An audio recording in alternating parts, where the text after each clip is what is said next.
Welcome to the first Pulche Custom Edition. And for this time, we have Mr. Scott as our guest. Okay. You gotta be awkward as possible. We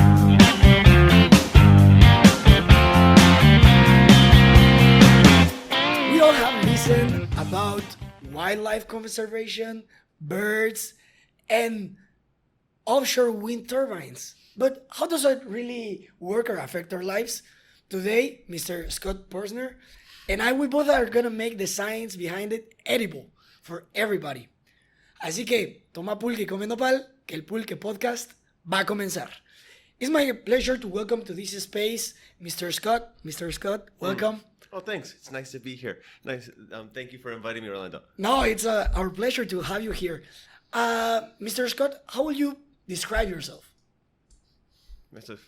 We're already getting into deep questions, aren't we? Okay. It's okay.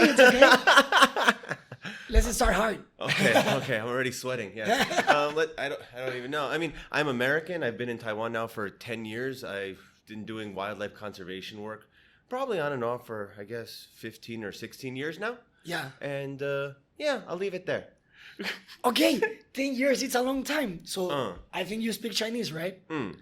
Okay, and what have you been doing during these 10 years?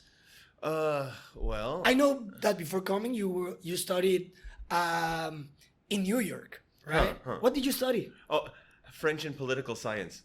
Okay. Yeah, I know. Not exactly the same thing. Yeah. But in fact, it's funny because I'd always wanted to do wildlife conservation, but I was terrible at math. So I Do you need math for it? I thought so. Oh. I was wrong. But because I wasn't very good at math, I was like, I know, I'll work in the NGO sector. So I studied French and political science, thinking potentially I would end up in sub-Saharan Africa doing wildlife conservation work. Life took me to Asia, where the French has not helped me as much as I thought it was going to. But I had done work in Asia, and I had studied some other languages and stuff. So I thought that it would be helpful if I studied Chinese for doing wildlife conservation work in Asia. So I came to Taiwan, got the Huayu scholarship, and so I was at Zhengzhou Daxue for 6 months. I got it too. Oh, really? Yeah, cool. yeah. High five. High five. And then I realized that 6 months is not long enough to master the Chinese language. Yeah, because I couldn't speak any Chinese when I was in the States. Yeah. So then I decided to do my master's here, and I did my master's in the South, in Pingtung. Yeah, you moved to Pingtung. Hey. What made you move? Hey. Well, it's funny because you were telling me about how big Taida's campus is, but actually it's not the biggest in Taiwan. It's Pingtung. Oh, really? Hey. Yeah. Okay. Yeah. Actually, it's 5 kilometers squared. Yeah. And it has probably, I think, the best wildlife conservation department for graduate studies. And so I was down there, and I did my master's with pangolins. Pangolins. Hey, okay. yeah. So I don't know the Chinese word. It's okay. Sorry. Don't worry about it. So I was doing it in aboriginal villages. I was doing community conservation initiatives with 2 villages, an Amis village and a Bunong village in Taitung. Oh, okay. Yeah, doing some interviews over there with the folks about how they look at doing conservation work and how we would then go ahead and apply that to the way that conservationists and researchers might go ahead and address working with villagers, because there are different expectations and different prerogatives for working with each other in terms of doing conservation. But why conservation, or how come? Like, you mean because of the hunting, or? Oh, no. But just because a lot of times the species, like for instance, this had to do with pangolins, right? Yeah. The pangolins, they lived in what is now the national parks, but the national parks were formerly the hunting grounds of certain, of the tribe, of the certain members of the tribes or in the villages. So because of that, to work together in order to do these kinds of projects, there were some kinds of, not necessarily, you could say incentives, but also ways to go ahead and empower the local people to go ahead and be able to do more working with the Forestry Bureau, perhaps, something like that, in terms of doing these kinds of conservation projects. But if they have interest in doing these kinds of things, that's the question. And also the capacity to be able to do these kinds of things is another question. Yeah, that's so my professor at the time, Dr. Pei, he's a big professor here in Taiwan, and he's done a lot of things, but he's often worked with Aboriginal communities on topics like this. So I was working with him to try and do these kinds of interviews in Taitung. So I was in the South for about 2.5 years. And then once I graduated, I came back up to Taipei, and then I started working. And so I was with China Times. I was a writer. Yeah, you have a broad experience as a writer. I mean, you work at MoFA too. Hey. So, can you share with us a little bit more of that experience? Well, it's an interesting experience, and I think it's kind of funny too because conservation and working with wildlife kind of continued throughout the entire process. Yeah, I would say. Because when I was working at China Times, I was an editor, but I was also able to write articles. So I was writing articles in English about conservation topics. So I wrote about pangolins, and I wrote about Sika deer. You also had Leopard Cat. And but it is extinct, right? No. They're not sure, but they say that there are less than 500 now left in all of Taiwan, and the main population is around Miaoli. Around Miaoli. Yeah, Miaoli area. Nearby Taoyuan. Yeah, Hsinchu Taoyuan over there in that area. Yeah, so in Miaoli in the forest there, but there are many threats to the leopard cat, and also their population numbers have gone down dramatically. They used to be found all over western Taiwan, at least in parts of southern and eastern Taiwan as well. But now they're mainly just a few pockets. So there are questions about its ability to go ahead and and continue surviving in Taiwan. If the population becomes too small, it won't become genetically viable, and then it'll just eventually disappear. Yeah, I thought it was extinct because there was like some type of news that said like, oh, we've got a recording of that's the clouded leopard. Oh, so they are different. Oh yeah, it's not the same. Yeah. Yeah, clouded leopard. They're not sure, but there's always rumor of clouded leopards still being around. Yeah. But actually, one of the students, he was also one of Dr. Pei's students. Actually, he I think did the research for 13 years trying to find a clouded leopard. Did not. And so they labeled it as extinct. But every so often, people will say that they've seen one. So there's still this thought, because actually Taiwan is very big.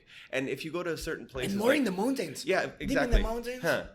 So have you ever heard of like Walami? Walami. Yeah, Walami Valley. It's near Udi. It's near Hualien. And so if you go in there's valleys and places where I'm sure that there are unidentified butterfly species and unidentified plant species, and potentially even, larger animals as well. That's actually near Dafen over there. That's where they have the bear lab. The Gongliao, the place where they do the research. So I forget English words sometimes. I apologize for that. It's completely fine. Like I think we could make this podcast in Chinese, but it's okay in English. No, that's okay. Let's just do English. I don't know how to say pangolin. Oh, it's okay. It's not a popular word that a lot of people usually use. Not. Yeah, it's okay. So did you do your master's and your research completely in Chinese? Because usually people say that in the South, it's less often to speak English. Yeah. I mean, I lived in Hualien. And, where in Hualien were you? Nearby Jian Township. Okay. Jian, very central. But I have many friends in Resui. Yeah, okay. Yeah, very good friends. Okay, whatchamacallit, the whitewater rafting people? Or are they just your friends? They are my friends, and I used to play football with them. Okay, cool. And they become very good friends. So is it nearby Resui? Which place? The one you just said. Walami. Valley. It's south. Yeah, it's in the south. It's more in Taitung area. Yeah. It's nearly on the border area over there. Okay. So it takes So it's out there. That's why. But it's mountain valleys and stuff like that. Because I do think that there are a lot of parts of Taiwan that are just hard to get to, and the central mountain range is huge. Yeah, and your focus is birds, right? Hey, How do you observe birds, or how is it? Oh, I think people in NTU, everybody have seen like old people with their cameras over there, like taking pictures of weird birds, and we're just like, oh, well, what are they doing, right? And like, oh, taking pictures of birds. Yeah, cool. It's whatever. What's all the cool people are doing? Cool. Well, Taida actually has a good place because you've got the ponds over there and you've got forests around, and there's also the experimental farm over here. And I heard that the experimental farm is actually nice for doing some birding as well. So actually, there are places all over Taipei to go to, and actually, Da'an Park is popular, but also the Taida campus is also pretty popular as well. In terms of recording birds, or I'm not sure, but yeah, you could go ahead and record birds very easily. In fact, now because there are apps to help you go ahead and do it. And actually, one of the things that we go ahead and try and promote is use of eBird. eBird is an online platform for recording your bird observations. Oh, that's interesting. Taiwan is actually amazing at eBird, in fact. And this goes into something else that we do at Twbf. What does TWBF stands for? Taiwan Wild Bird Federation. Okay. Yeah. Sorry, I'll probably said that quite a bit as we talk about this. No, it's okay. It's okay. So yeah. Right now that our audience knows what does it stand for, we can say it in the short way. Okay, cool. Yeah. So we do a bunch of different things at TWBF, but let me first explain what TWBF is. There you go. Okay, great. Yeah. So basically, we are Taiwan's largest bird conservation organization.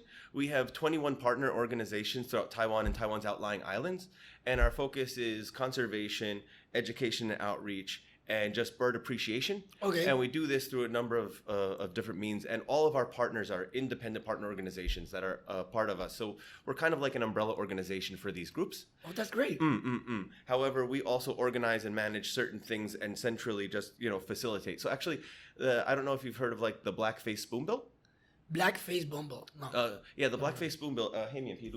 They are actually great. You have some. Oh yeah, I brought materials. Of course, great. You always got to bring materials, right? Yeah, they're this bird here. And actually, what's really cool about them is they're actually one of Asia's biggest success stories in terms of conservation. Yeah. Because back in around 1989 or 1990, there were only about 288 left in the world, and just this year that number broke 5,000 for the first time.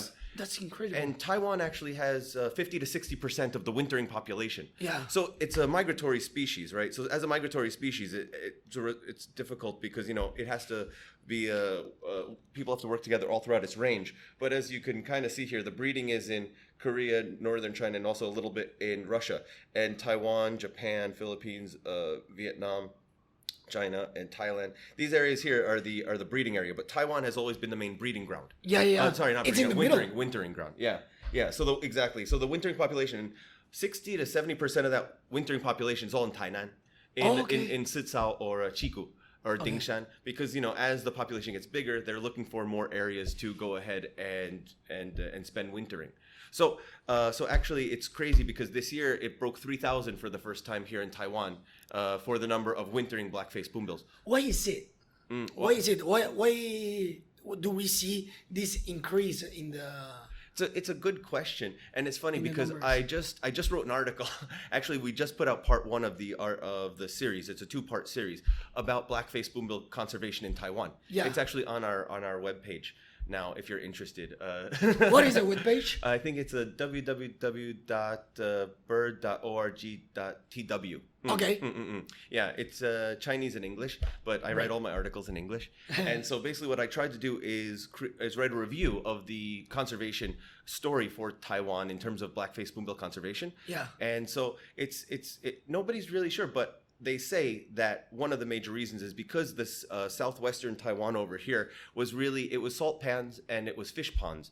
And actually the fish pond cultivation methods were taught by the Dutch in the 1600s. Okay. So they'd always been doing it, and it's technically a traditional form of it, which is basically that they would do the fish raising between April and October. Then they would leave the water to go ahead and go down gradually. Yeah. And that was perfect foraging for the blackface spoonbills, who need about 10 centimeters of water because they're a wading water bird. Oh, and yeah, so basically they were able to go ahead and do that. And blackface spoonbill were able to stay here. And what's funny is Taiwanese didn't know that it was a major conservation bird species in the late 1980s, Then somebody had asked someone from Wild Bird Society of Taipei, one of our partner organizations, and then they referred back, and then there was big conversations, and then we had reported back that there were about 150 or so, and then that was groundbreaking in 1989, 1990. Then from there it became big, and actually blackface spoonbill was one of the first migratory species to be added to the wildlife conservation law for Taiwan. Okay. Yeah, in 1992. And so it became an umbrella species, like a mascot of sorts, for conservationists, especially fighting industrial development in Tainan in the south. Because you have to remember, at that time, Taiwan was having the miracle, right, of economic development. Economic development, yes. And so they really wanted to develop these areas. However, a lot of Taiwanese local people, researchers, scientists, they all banded together in order to stop the building of this place called the Binan Industrial Park in Chiku. Binan, yeah. Oh, yeah. okay. And so, Industrial park. and so it became the first really big movement for conservation of wild species. Where was it? Because people didn't want them building this industrial. Well, certain people didn't want. Other people did want them to build it. People were in favor of development because they thought that it could bring money in. But other scientists, they didn't think that it would be a good idea because some local people didn't like it because they needed a place for the sewage, and that would be bad for local industry, which was fishing and aquaculture, right? Yeah. Because if you're putting sewage in the water, it might kill the young juvenile fish. And then it would also be very bad for the critical habitat for the wintering blackface spoonbill. Yeah, because they wouldn't have any food. Right, exactly. And they wouldn't have any habitat. So basically, because of that, it was bird people at first joining this movement in 1992, 1993. Yeah. And then it became fish people and other people. And so everybody, there were marches in the street and everything, going to the Council of Agriculture and going to the Legislative Yuan. And it's a really interesting story. Did they succeed? Yeah, they succeeded. They put it in moratorium for 13 years, and then part of it became the Chiku Blackface Bumble Reserve. Yeah, that's awesome. Honestly, very cool. And then later on, that part in 2009 became part of the Taijiang Guojiagongyan National Park.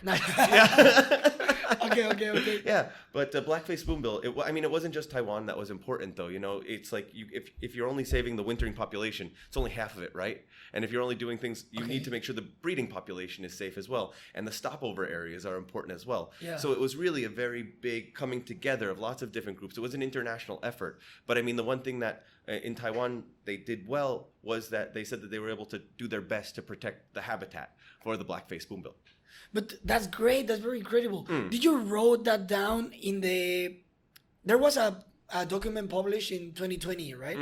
The first National Bird Report. Ah, yes. Is there research inside of it? Actually, I helped... And how is your which role did you play in there? I helped to write certain portions of it. I did not write the Blackface Spoonbill portion of it. That was someone from... May I take a look? Please. So, in the cover, is it the Blackface Bumble? No, this is a Stein's bulbul. It's one of Taiwan's 29 endemic species. Okay. And it's only found in Huadong, in Hualien and Taidong. Ah, okay. But it's actually threatened right now because it's range limited. Because Taiwan is an island, and so it can't really go, and it doesn't actually cross over the central mountain range, right? But because of potential, genetic hybridization, because people will be releasing light-vented bulbuls, which you see often even here. It's the one with the white on the top of the head and the black, and it has a little green body. They're around here a lot, Anyway, but they'll release them in Hualien for the mercy release, the Buddhist mercy release, and so they'll interbreed, and so that goes ahead and pollutes the genetics of the science bulbul, and they don't have and so they don't actually have anywhere else that they can go, right? So it's technically looked at as a species that could be under threat of potentially disappearing. Yeah, when you leave animals to the jungle, back to the jungle, back to the natural environment, you need to ask for the scientists where to leave them, right? It would be nice. Of course. But this is actually a real big milestone for Taiwan conservation. Because this is in line with the Convention of Biological Diversity, which said that they essentially needed that each country that was a part of the CBD needed to go ahead and do something like this in order to allow the rest of the world to know the biodiversity situation facing each country that was in it. And unfortunately, Taiwan is not a member of the CBD, but Taiwan does go ahead and pay close attention and accompany whatever the CBD is doing. And so, the papers are still being published, right? Yeah, of course. So, Taiwan joins a lot of different countries that have gone ahead and done a national bird report, like the U.S., Canada. Actually, Philippines has one. Paraguay has one. So, a lot of countries have them. And some of them do them every year. But, this was the first time in Taiwan. And it started back in 2013. So, but the publishment of this book. Yeah, the first discussions happened in 2013 about this book. That's interesting. 7 years to publish it. It took time. Yeah, of course. Because every piece inside of it is written by a different scholar in the field, and I had written certain articles, and so my baby though is the introduction. Yeah. Oh, that's something very important. Yeah. So I helped because you are actually giving the first. To people, how to say it?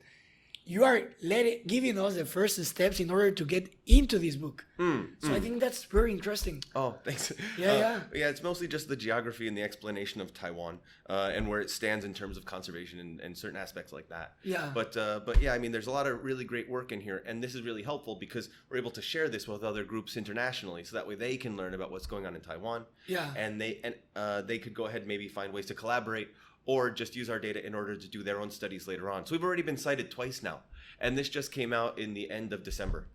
That's incredible. Are you guys working in a 2021 book, or how is the planning? I think the thought is that it should come out every 2 years. Every 2 years. Yeah, Okay. yeah, the hope is that it'll be able to come out every 2 years. Because it would be a lot of work, because it's a lot of work. But the hope is that we'll be able to continue on this path and also talk about species that we weren't able to talk about in the first edition here.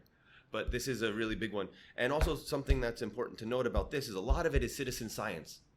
I was going to ask you that. What is citizen science? Citizen science is essentially, if you say that you have a project or something and you don't have scientists who could do it, it's better to go ahead and have local people be able to help you collect the data. And there are different forms of citizen science, but essentially it's humans doing scientific work, but they don't realize that they're doing scientific work sometimes. Okay. You know, so like when we were just talking about eBird and everything like that, eBird is technically citizen science, but you're just birding. It would be the Instagram for birds, right? You only upload it would be the Instagram for your dog, but you upload all the birds that you see. Right, exactly. Because think about it, you could study trends and status if you go to the same spot every day in order to look at the birds that are around, because you'll know around what time they should come or what time they're not usually there, or what species you would see or what species you wouldn't. And Taiwan actually has some of the oldest citizen science in Asia, at least. Oldest citizen science? Yeah, because we have data going back to 1972. Whoa. Because Taiwan, a lot of Taiwanese birders, they would go ahead and they would be writing down their own lists, right? And so it's really funny because in the 1990s, like Pokemon. Yeah, just like Pokemon, but real Pokemon. Real life. Birds. I think that there was actually a campaign by one of the government, I think the Zhongxin, the Endemic Species Research Institute, they did talk about how real Pokemon is essentially birds. Yeah. And also insects. Yeah, and also insects. Yeah. We'll give him that. Yeah. Dr. Shalome will be mad. It's okay, he's fine. I know him. Okay. But yeah, so essentially, in the 1990s, TWBF, we had the TWBF bird database. Yeah. So we had a computer that people could bring their lists in, and then we could go ahead and put them in so everybody could have them nice and tidy. And so that was what people did in order to record their observations for many years. And then in 2015, we officially launched, in conjunction with the Taiwan Endemic Species Research Institute, eBird portal for Taiwan in Mandarin Chinese. Because prior to that, it was all in English. And so this is actually something done by Macaulay and Cornell Lab for ornithology, is the eBird. And so basically now we have the Taiwan one. And Taiwan actually ranks seventh in the world for eBird checklists. That's awesome. Who's number one? U.S. Oh. Yeah. But but think about it. It's really amazing that there's there are so many active birders. And so actually in the creation of this, there were over 470,000 checklists. I mean, you need to see that, right? Per capita. Yeah. How many birds are being photographed? Yeah. Oh, they're not photographing them necessarily, but they are recording them. And so a lot of times especially if it's a very rare bird or they're looking to get some certain data about the birds that they're seeing, then they might ask you to go ahead and record that if it's possible. Yeah, I was gonna ask you, have it happened that they find a new breed of bird? Like, hey, I saw this bird. Does anybody knows what it is? And everybody like, no, nobody knows about it. Something like that they found out a new species? I don't think I've heard that story. But I will tell you that, species are being split and clumped all the time, though. So actually, Evolution, I mean, well, Taiwan has 29 endemics and 55 endemic subspecies. But just about every year, one of those endemic subspecies will become an endemic species. Oh, okay. Yeah. So actually, just last year, there were 2 new endemic subspecies that became endemic species. And so it happens a lot. But I mean, in terms of, oh, wow, they discovered a new one, I cannot say. It's okay. But I mean, eBird is a really important one. And actually, a lot of the projects that we have here, because Taiwan has a ton of citizen science projects. Yeah. And so actually on our social media, one of the things that I try and do is share that. So we have a Facebook, and our Facebook is usually Mandarin Chinese. Okay. But I'm in charge of our Twitter and our Instagram. And okay. And so basically, I'm trying to share the stories about what our partners are doing so that people can learn about the conservation things that are going on here. How are you? How is this like the Instagram? What is the name? And also the Twitter? Oh, the Instagram is TWBF underscore TWBF underscore Insta. Yeah, that's right. It's gonna be here. I'm not sure which camera to look at. But then the Twitter is at TWBF 1988. Okay. Yeah. And so it's pretty good because we're able to connect with a lot of folks and let people know what's going on. So actually, it's really funny because I don't know if you've heard of this, but there is International Draw Bird Day. International Draw Bird Day. Yeah. No, I don't know. Yeah. What is it about? Basically, the story is that I think sometime in the 1940s, a little girl went to visit her uncle who was in the war, and he was very sad, and he had been injured. So she asked him to draw her a picture of a bird. So he did that, and then every time she went to the ward, she would ask him for a picture of a bird, and then the other people would draw pictures of a bird. Then she had unfortunately passed away 3 years later from a car crash, and everybody drew pictures of a bird and put it in the casket. And then every year they would just draw pictures of a bird for remembering her, and then it became a bigger and bigger event. And so now it's International Draw a Picture of a Bird Day on April 8th. And is it the day that she passed away? Yeah, I think so, yeah. Oh, that's so interesting, so cool. So I tried to start a thing on Twitter showing us your best bird picture that you were able to draw. April 8th. Yeah, right? April 8th, yeah. Oh, it was just recently. Yeah. But it was pretty entertaining because I am not a very good drawer. But what bird did you draw? It was supposed to be a Taiwan yellow tit, but it just looked really fat and uncomfortable. But it was fun. You draw a dinosaur. It was a very fat bird. It looked more like a turkey. But that's okay because the thought was there. The thought was there and the intention was there. But yeah, anyway, sorry to go. I know we keep on getting distracted. But so but citizens. You draw like a chicken, a turkey. I know. I wish that I could show you, but I don't. Oh, but here I can show you this though, because here we've been trying to make. If you want, we can put it. Oh really? Yeah, oh my God! Well, that would be fabulous. My artist career finally took off thanks to the Pulche post. Yes. Thanks to the Pulche podcast, huh? Yeah. Thank you. I'll thank you one day. Okay, guys. So, little stop. Mr. Scott just at the end of the podcast shared with us that there's gonna be a World Migratory Bird Day celebrated in May 8th. So, welcome everybody to celebrate it in the way that you like it most, like download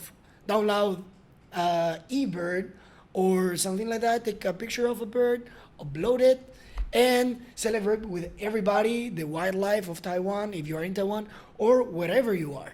So, and seguimos el podcast. So we're also doing a lot more to try and put our materials in English. Yeah. So that way we could reach a wider audience with our work. Yeah. So, for instance, we have these here. This is the New Year's bird count. And so basically, have you heard of the Christmas bird count? Christmas bird count, no. Okay. Christmas bird count is one of the biggest days for citizen science bird counting held usually in the past. Yeah. And essentially it was on Christmas Day, started by someone in the US, then eventually became Audubon Society thing. And essentially it was to count all the birds on Christmas Day. All the birds that you see. All the birds that you see on Christmas Day, yeah. So in Taiwan, they wanted to adapt it, but Christmas isn't very popular in Taiwan. So they started the New Year bird count. And instead of having one day, it became 1 month. So so from the middle of December till the middle of January, they go ahead and do this count. And it's been going on since 2014. So it's really a good assessment of all the migratory and resident birds that you could see. And it's crazy, the data. Because actually, Jimen Island? Island over there. You could see up to 140 species in the wintertime. 140, ooh. In the wintertime. What is the record? Do you know it? I don't know the record now. I can't tell you, but it's a lot over there. Yeah, it should be over a month. Yeah. Oh, well, I mean, that's just on that Jimen Island that you could see the 140 during the wintering time. But I mean, there's actually major other migratory bird hotspots. And so essentially by the 2020 report here, they were able to actually run some analyses in order to see what the populations are looking like in these areas.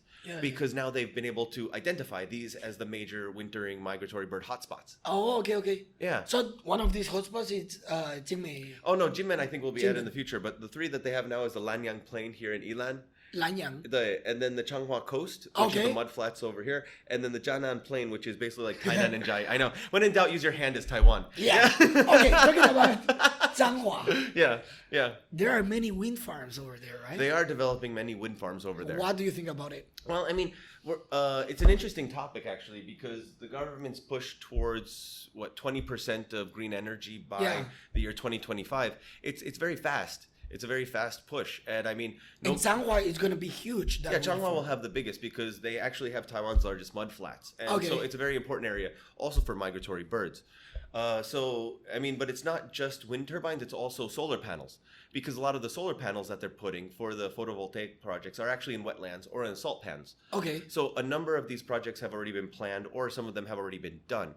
The issue, though, is that they might not be being put in places that take into account the effects on migratory species, especially birds. And so this is the concern. So actually, there was a situation that just happened in October of last year with the an area called Zhangjun. It's in Beimen, in Tainan. Okay. Yeah. It's about 200 hectares, and basically they were going to put a photovoltaic project there. But there were 8 globally threatened bird species that go to this small area. It's only 200 hectares. Yeah. And so basically, there was a petition that movement which we helped to lead, and then there was government that talked with us afterward, and so it was the TWBF, many other organizations, NGOs, civil society, and scholars that came together in order to protest the building of this photovoltaics plant, and so eventually the government stopped the plan. Okay. Until the area was safe. It's interesting though with the wind turbines though, because for wind. But before moving to wind turbines, may I ask how do solar panels affect the birds? Oh, basically the birds use Because the of same the area. reflection, or? Oh no, the birds use the wetlands that they're putting the solar panels in, because they're called photovoltaics. So basically, they'll put them in the water. Floating. Hey. So basically, like if you have a Budai wetland in Jai, right? It's very, very big, and you've got 9 sections. So they already said that sections 8 and 9 could go ahead and be used for these projects. Now it's interesting because certain bird species can just stand on top of the panels. Like egrets and herons, they're bigger. They'll just stand on it. They'll poop on it a lot. Actually, there was a big article back in January, I think, that just showed bird poop all over the solar panel. So about once a month, they have to go off and clean it because it could affect the effectiveness of the solar panels. Yeah, of course. But for duck species, it's actually very damaging because ducks need to dive. And then they come up again. Like the egrets, they stand on the top and then they could go down. But the ducks are going down. And so if they don't feel safe, then they might leave the area, right? Because they need a certain depth. So actually different water birds need different depths of water in order to go ahead and be able to have proper habitat for foraging or roosting. Yeah. And so for a lot of these ducks, it's more of an issue. And so there needs to be more studies done. But this whole thing, it's like you need to do the studies in order to know, but it's like they're building at the same time. So it's very, very tricky. Yeah. So it's like a balance needs to be found, definitely. And I mean, they're still not sure about all the effects that could possibly take place to bird populations with the wind projects that they're planning currently. Yeah. So okay, keep on going to the wind farms. What is your opinion? What is your stand like? As long as they don't put the wind farms in the hot spots, it's okay, or what do you think? Well, I mean, I think for these species. Oh, well, I mean, I think that it's important to go ahead and mitigate against going ahead and negatively impacting bird populations, especially if they're endangered bird populations, right? And actually, this is something that many parts of the region are facing right now as well. It's not just Taiwan. You know, in Japan, in Korea, off the coast of China, like there's a lot of these things that are going on. And so actually recently we've been talking with some other organizations and scholars from around the region about what's going on in terms of wind farm development there, because you know, it's flyways, right? Because we're all on the same flyway, the East Asia Australasia flyway. And they are all islands, so birds can take many stops. Right. And so certain birds, they might go from like mainland, from the Asian continent to go to, to come to Taiwan. So actually, in the case of a species like the gray-faced buzzard, kind of raptor species. Green face buzzard. Gray. Oh, the gray-faced buzzard. Yeah. Okay. Yeah. They actually they'll come down, and a lot of them will come down from China, and then they'll go across to Taiwan and then down into the Philippines. Okay. And there's another group that come down from Japan, and then they kind of go maybe straight to the Philippines, or maybe a few actually come to Taiwan, the east, but they don't spend a lot of time, and then they go into the Philippines, and then they go back again in their migration routes. You know. So the thing is that for these species, how these kinds of wind projects might affect these, we don't know yet fully. You know. So these are the things that have to be done. Okay, that's very, very interesting. May I ask, how about the United States? How are the wind farms? And how is like the bird wildlife conservation with these wind farms in the United States? Well, I mean, do you know the situation? Not particularly well. Okay. No, I'm just gonna be honest. I mean, but for a lot of the rules and regulations that we know that Taiwan is looking at, they're usually looking at situations in like the Wadden Sea between the UK and Germany and up there near the North Sea, because there's a lot of wind turbines there. Yeah. And they've spent like 40 years doing studies there for how to place things and what to do, things like that. And I mean, here in Asia, it's all developing really rapidly. Yeah, I think so. So it is kind of a race, because, you know, these things will pop up pretty quickly. I mean, because they are still moving forward. And I mean, as I've said, nobody's against good energy development, right? Yeah, of course. You know, because, you know, but however, to take into account a wildlife and the impacts that they could have, and to do the best to mitigate against, that's really a key point there. Okay, and as a conclusion, what would you recommend to the young people who are, let's say, in university? You just said, oh, I wanted to study wildlife, but then I thought they were going to be some math. That's why I took something else. Oh, man. What is your recommendation? Oh, you could still do it. Clearly, you could still do it. I am living proof that it is possible. Yeah. Okay. Yeah. And I mean, just to try to do the best that you can and do what you enjoy. I mean, it is interesting. And also now, especially now, because there are so many things out there, especially here in Taiwan, in terms of citizen science and ways that you can interact with people doing certain kinds of things like this and getting involved. It's really easy here in Taiwan to do it. In fact, it's kind of amazing, because we're involved with a number of these kinds of citizen science projects. So here, let me see if I could just find the page here of how many that we. Oh yeah, so here we've got 1, 2, 3, 4, 5, 6, 7, 8, 9, 10. So there are 10, and actually 2 of these citizen science projects are just based on Facebook. Okay. Yeah. So may I take a look at them? 可以 yeah. 可以，好，谢谢。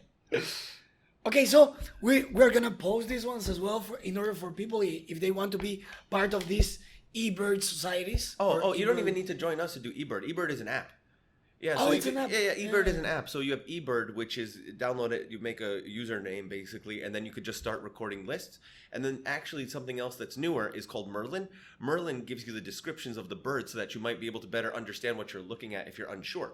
So it's better for beginners. You know, there are certain people who are much more professional birders who's like, oh, that bird, clearly it's a little bit grayer than that. It's like, okay, we get it. You're good. You know, this isn't necessarily easier for them, but for people who are just starting out or who are trying to learn about the different species, it's helpful. Yeah, it's a tool. So even though you don't study it as a bachelor's degree, you can still do it as a part-time, like a job or something. Well, I mean, in my experience, though, I worked for like 5 or 6 years with birds, though, after I graduated from college. Okay. Yeah. Oh, sorry, I skipped that part. But yeah. But yeah, have you ever been to the Central Park Zoo in New York? Oh yeah, I saw that you were working in Central Park. Yeah. That was my first non-paying internship after college. Yeah. How was it? Oh, it was great. Got to everybody's like, oh, the zoo from Madagascar. It's like, that's right. Yeah. I was like, I worked there. Were you working with Alex and all of those guys? No. That's those folks. No, I wasn't. I was not that high up. Okay, remember, just getting started. What was your job in the? I was a zookeeper.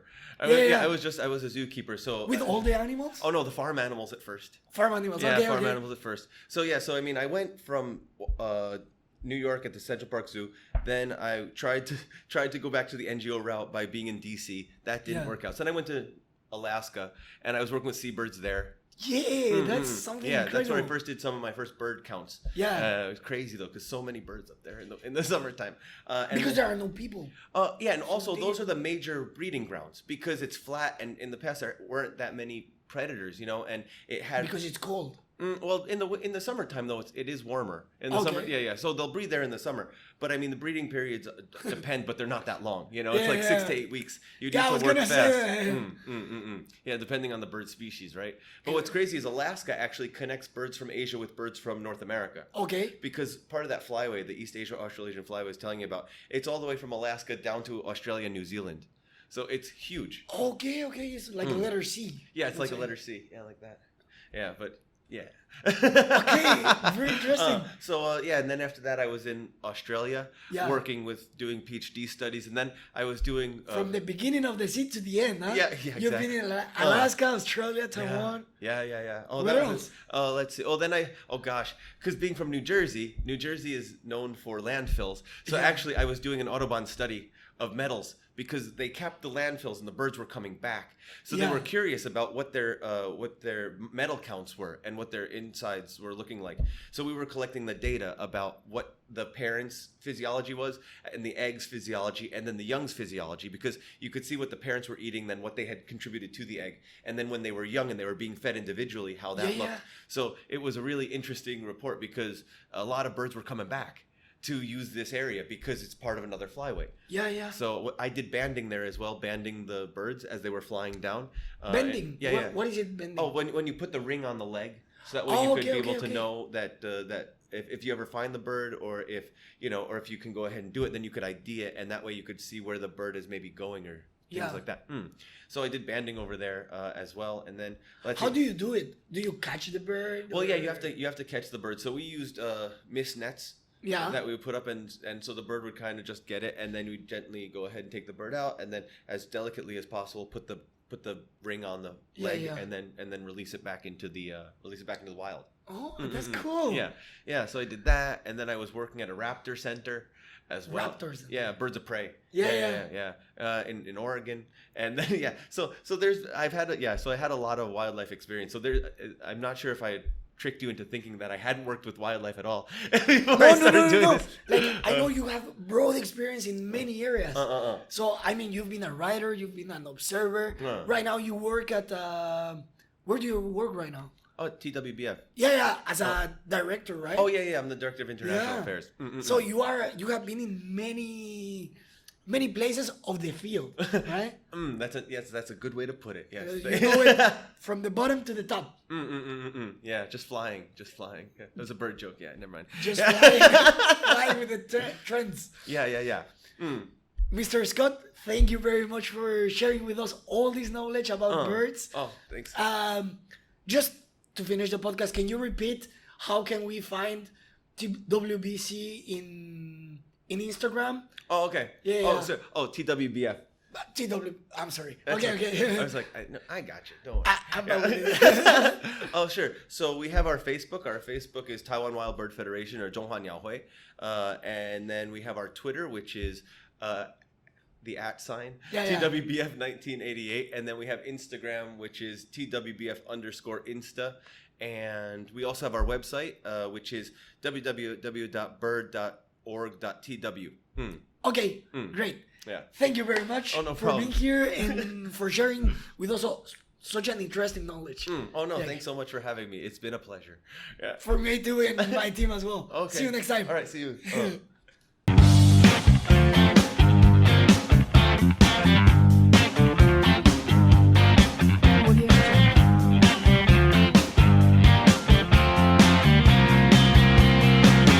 Thank you very much for watching this episode.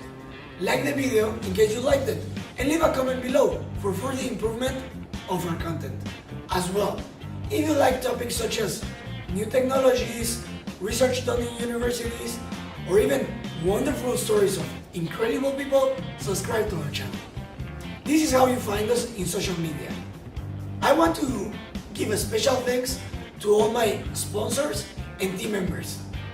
Y recuerda, toma pulque y come nopal, que la próxima semana otro video se va a lanzar.